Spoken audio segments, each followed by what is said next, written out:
পাবনা ৪ আসনে বিএনপির প্রার্থী পরিবর্তনের দাবিতে ২৪শে নভেম্বর সোমবার রাতে ঈশ্বরদীতে বিশাল মশাল মিছিল অনুষ্ঠিত হয়েছে। পাবনা ৪ আসনে বিএনপির চেয়ারপারসন বেগম খালেদা জিয়ার উপদেষ্টা ও জেলা বিএনপির আহ্বায়ক হাবিবুর রহমান হাবিবের নাম বাদ দিয়ে পাবনা জেলা বিএনপির সাবেক যুগ্ম সম্পাদক জাকারিয়া পিন্টুকে প্রার্থী ঘোষণার দাবিতে উপজেলা ও পৌর বিএনপির আয়োজনে এই মশাল মিছিল বের করা হয়।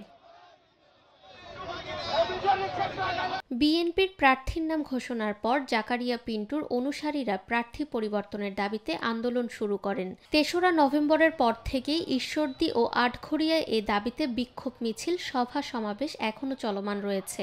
এর ধারাবাহিকতায় সোমবার রাতে ঈশ্বরদীতে মশাল মিছিল অনুষ্ঠিত হয়। মশাল মিছিলটি শহরের আলহাজ মোড় থেকে শুরু হয়ে ঈশ্বরদী পাবনা সড়ক ধরে রেলগেট সংলগ্ন খায়রুজ্জামান বাবু বাস টার্মিনালের কেন্দ্রীয় শহীদ মিনারে এসে পথসভা অনুষ্ঠিত হয়। পথসভায় বক্তব্য রাখেন ঈশ্বরদী উপজেলা বিএনপির সাবেক সভাপতি শামসুদ্দিন আহমেদ মালিথা, আটঘরিয়া উপজেলা বিএনপির সাবেক সদস্য সচিব ফারুক আহমেদ খান, পৌর যুবদলের আহ্বায়ক জাকির হোসেন জুয়েল সহ আরো অনেকে। আমরা ১৬টি বছরের রাজপথে আপনাদের সাথে ছিলাম কিনা?